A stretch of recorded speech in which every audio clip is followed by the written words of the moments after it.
Enlikçilikse Amerika Qo'shma Shtatlari Jungoga 8 talab o'tirg'i qo'ydi. Mavzuda xabar 3-ayning 1-kuni Vanuatu betida e'lon qilindi. Xabar bunday boshlandi. 3-ayning 1-kuni Amerika Jungo So'l urushini to'xtatish vaqti chekining eng oxirgi kuni. Amerika hukumati 2-ayning 28-kuni kechiktirib boj olishning chegarasini e'lon qildi. Bloomberg agentligi suhbatga qatnashgan yuqoridagi bir nafar amaldorning so'zidan naql keltirib bunday ko'rsatdi. Amerika Jungo ikki davlat tarixiy ahamiyatga ega kelishim imzolaydi. Prezident Trump bilan Rais Xi Jinping 3-ayning o'tirlarida suhbat o'tkazib, kelishimga imzo qo'yishi mumkin. Kelishim hozir yezilayotgan bo'lsa-mu, lekin matbuotlar ba'zi xabarlarga erishgan bo'ldi.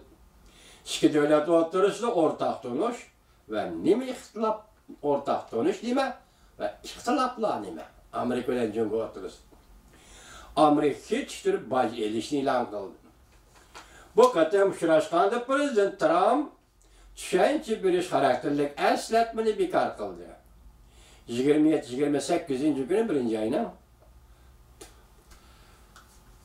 Washingtonda uchrashgan vaqtida Prezident Trump eslatma xarakterli tushuncha deganni bekor qildi. Prezident Trump o'zgarib turadigan va'dalarni emas, balki amaliy savdo kelishimi imzolashni tashabbus qildi. Amerika Qo'shma Shtatlarining savdo vakili va bu qatam o'tkazilgan suhbatdan Amerika taraf vakililar aytdi. 2-ayning 27-kuni Davlat Majlisi guvohlikdan o'tganda mundaq dedi. Jungo bilan elib berilgan suhbat zo'r ilgirlash bo'ldi. Biz naytisiz va jiddiy suhbat o'tkazdik. Bo'lib suhbatimiz Jungoda qurilma xarakterli islohot elib berishga qaratildi. Bir necha oy bo'ldi, biz hozir amaliy ilgirlashga erishdik.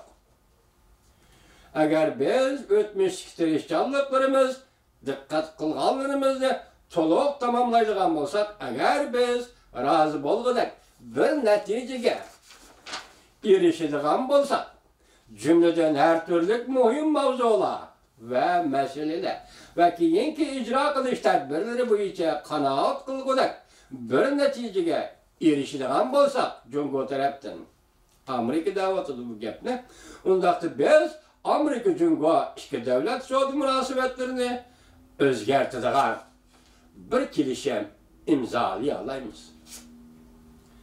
Amerika tarafining 8 turli talablari. Birinchi, savdo qizil raqamini azaytish. Ikkinchi, Amerikaning aqliy mulk huquqini qo'llash. Uchinchi, Amerika shirkatlarini texnika o'tinib berishga majburlamaslik. Uchinchi, kechiringlar, nima jumla ketib qoldi. Birinchi, savdo qizil raqamini azaytish. Ikkinchi, Amerikaning aqliy mulk huquqini qo'llash. Amerika shirkatlarini texnika o'tinib berishga majburlamaslik.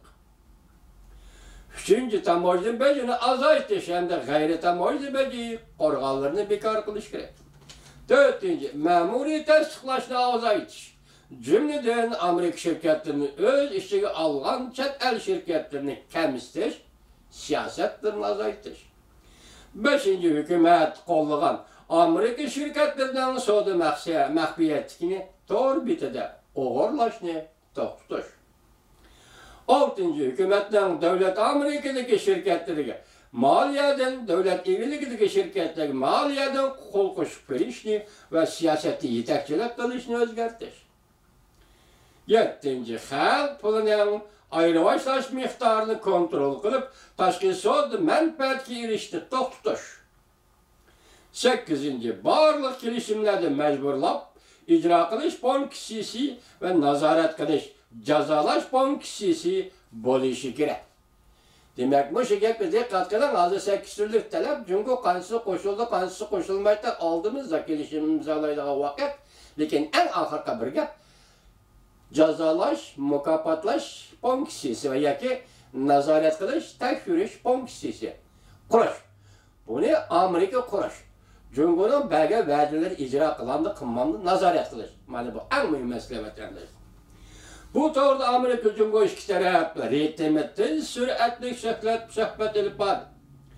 Növbetli matbuatla aşkarlanan haberleri tahlil kılsak, yukarı maddelerinin yani bir kısmı da Cumhur'un yol koyuşuğa ilişken. Bir kısımlarını bolsa özgertiş gerek iken. Bunun için Washington özgertişke texmi uzun vakit berişleri gerekken. Bu Cumhuriyet tarafından tanım. Hazır işki devlet otorusu 8 türlük ötken bir katım sizlerge okuğandım. Şunu da kayısı düşüp kaldı, kayısı koşuldu. Vatandaşlar özenli seliştirip elinle 8 türlük talep hazırcı soda sahasındaki talepler. Ve aldığımızda imzalandıran işki devlet otorusu ki tarihi karakterli kilişimgi kırdıgan mezmunlar boz gerek.